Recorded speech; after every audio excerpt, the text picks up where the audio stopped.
अभी मैं हूं अशोक दास और आप देख रहे हैं दलित दस्तक। जैसा कि आज आप सबको पता है कि लखनऊ में एक इम्पॉर्टेंट प्रेस कॉन्फ्रेंस थी होटल ताज में, जिसमें सपा के मुखिया अखिलेश यादव और बहुजन समाज पार्टी की नेता सुश्री मायावती जी थी। संयुक्त प्रेस कॉन्फ्रेंस थी और जो सबसे बड़ा ऐलान हुआ है, जो 2019 का चुनाव आने वाला है, उसको लेकर देखें तो एक मास्टर स्ट्रोक, एक दोनों बहुजन समाज के जो नेता हैं वो एक साथ एक मंच पे थे और एक बड़ी घोषणा हुई है कि दोनों पार्टियों ने एक साथ मिलकर चुनाव लड़ने का ऐलान कर दिया है। 38 सीटों पे बहुजन समाज पार्टी और 38 सीटों पे ही समाजवादी पार्टी चुनाव लड़ेगी। 2 सीटें कांग्रेस के लिए छोड़ दी गई है, जिस पे सोनिया गांधी और राहुल गांधी लड़ते हैं, जैसे पिछले चुनाव में भी किया गया था, और 2 सीटें और सहयोगियों के लिए छोड़ी गई है। अभी ये नहीं बताया गया है कि वो किसके लिए होगा, लेकिन वो समझा जा रहा है कि ये रालोद जो अजीत सिंह की पार्टी है, राष्ट्रीय लोकदल, संभवतः उसके लिए छोड़ा गया है।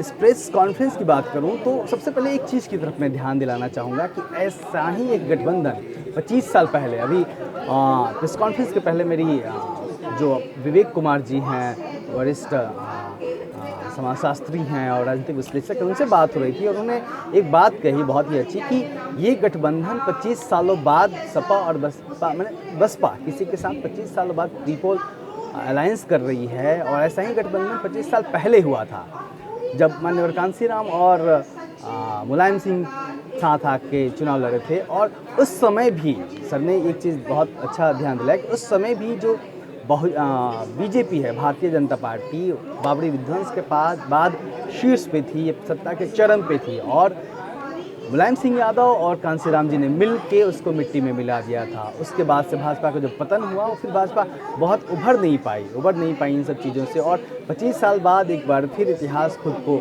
दोहरा सकता है, जब भारतीय जनता पार्टी आज भी शीर्ष पे है, चरम पे है, अपने कई राज्यों में उनकी सरकार थी, केंद्र में इनकी सरकार है मेजोरिटी से, जो बहुत दिनों बाद मेजोरिटी की गवर्नमेंट आई थी केंद्र में। तो अभी भी भारतीय जनता पार्टी शीर्ष पे है और ऐसे में एक बार फिर 25 सालों बाद बहुजन समाज पार्टी और समाजवादी पार्टी साथ आए हैं और इस बार मायावती और अखिलेश जी हैं। तो ये एक इम्पॉर्टेंट फैक्टर है।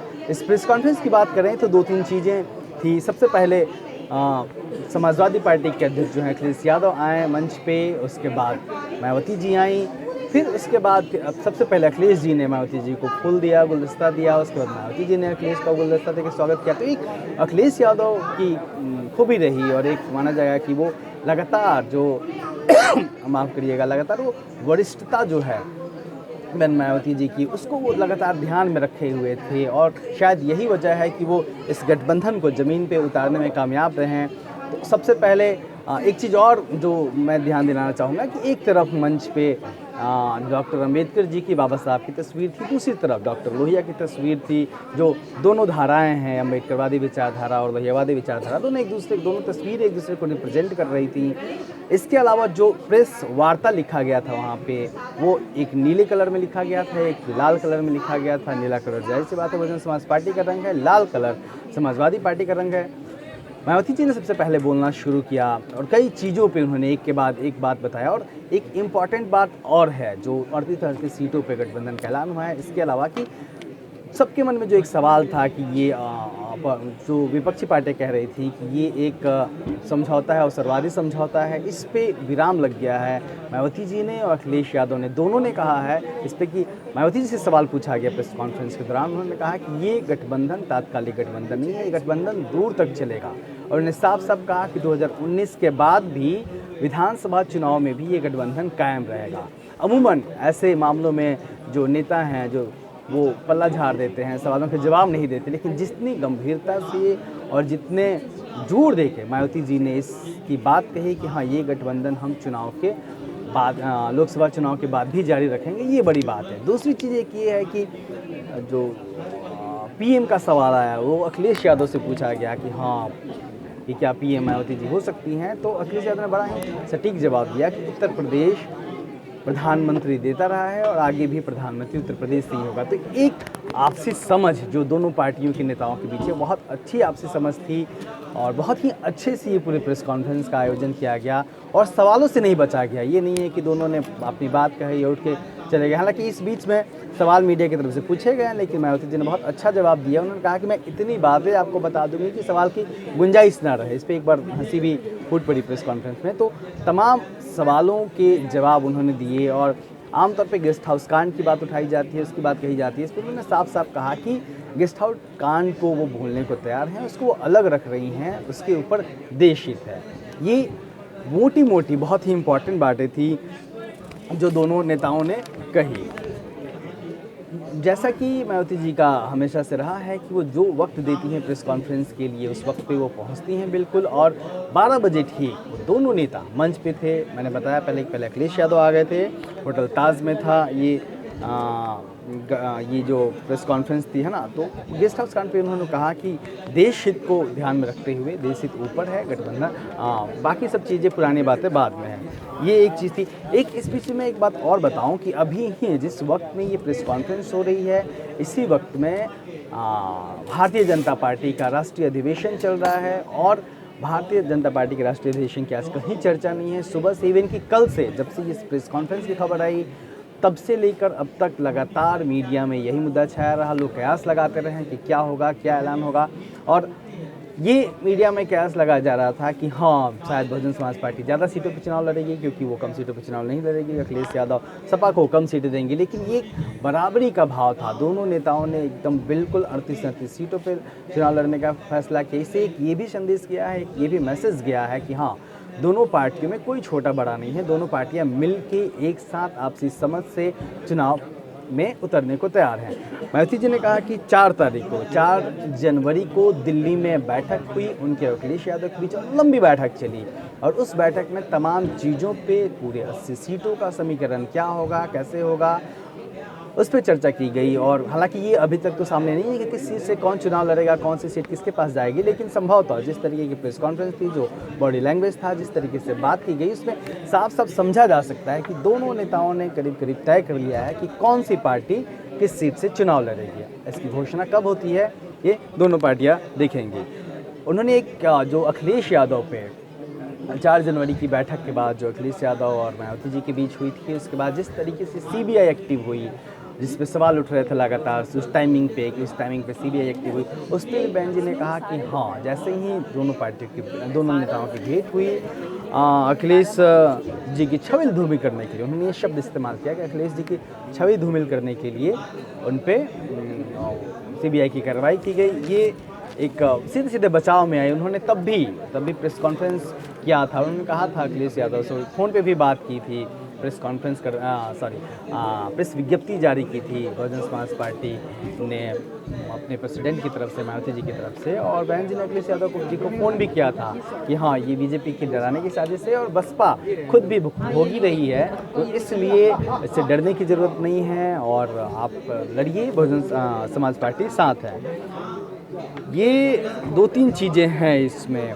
और एक चीज़ ये देखना होगा कि अभी उत्तर प्रदेश की अगर हम बात करें तो एक सीधे सा जब दोनों नेता सामने आए, तो एक बातों में ये भी निकल के आया कि ये सीधे ये जो गठबंधन है और जो लड़ाई है 2019 की, जैसा कि माननीय कांशीराम कहा करते थे कि जिसकी जितनी भागीदारी उसकी उतनी हिस्सेदारी, तो वो जो संख्या की बात कहते थे कि जिसकी जितनी संख्या भारी उसकी उतनी हिस्सेदारी।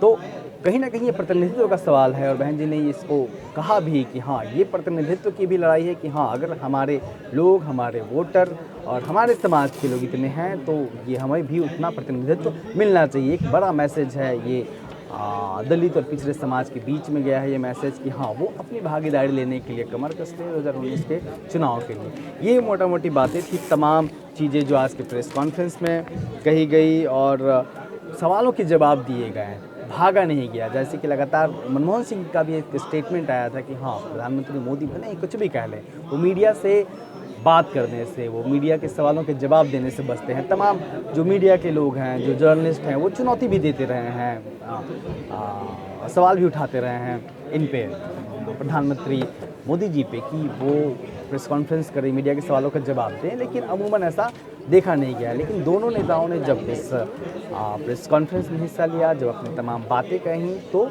उन्होंने मीडिया के सवालों का जवाब दे दिया। तो ये बड़ी बात है। और वो जवाब ऐसे थे कि तमाम सवालों के जवाब मिल गए। जैसे मोटा मोटी 2-3 चीज़ें थी कि कौन कितनी सीटों पे चुनाव लड़ेगा, क्या ये गठबंधन आगे भी कायम रहेगा, ये सब मोटी मोटी बातें थी जिस पे बहुजन समाज पार्टी ने अपना स्टैंड साफ तौर पर क्लियर कर दिया कि हाँ ये गठबंधन आगे भी जारी रहेगा। तो कुल मिलाकर कि ये जो गठबंधन है, ये जो बात रही आज की, जो प्रेस कॉन्फ्रेंस की बात रही, ये जो गठबंधन है, इसने ये एक सवाल ये उठता है कि 25 साल पहले जो गठबंधन हुआ था, 25 साल पहले जो गठबंधन हुआ था, आ जाइए आप आ जाइए, 25 साल पहले जो गठबंधन हुआ था और उस गठबंधन ने जिस तरीके से भारतीय जनता पार्टी को धराशायी किया था, तो क्या इस बार भी ऐसा होना है? सोबरन सिंह जी हैं हमारे साथ, ये आगरा से हैं और जब 25 साल पहले गठबंधन हुआ था, ये तो वामसेप ने माननीय कांसीराम जी के साथ सक्रिय थे और काफ़ी करीब रहे हैं माननीय कांसीराम जी के, उनकी यादें हैं उस समय की। सर, आज बहुजन समाज पार्टी और समाजवादी पार्टी ने कहा कि वो मिलकर चुनाव लड़ेंगे 38-38 सीटों पे, प्रेस कॉन्फ्रेंस तो आप भी देख रहे थे मेरे साथ। बिल्कुल देख रहा था। 25 साल पहले जब मुलायम सिंह यादव और कांशीराम जी ने चुनाव मिलकर लड़ने की घोषणा की थी, तब की क्या यादें हैं?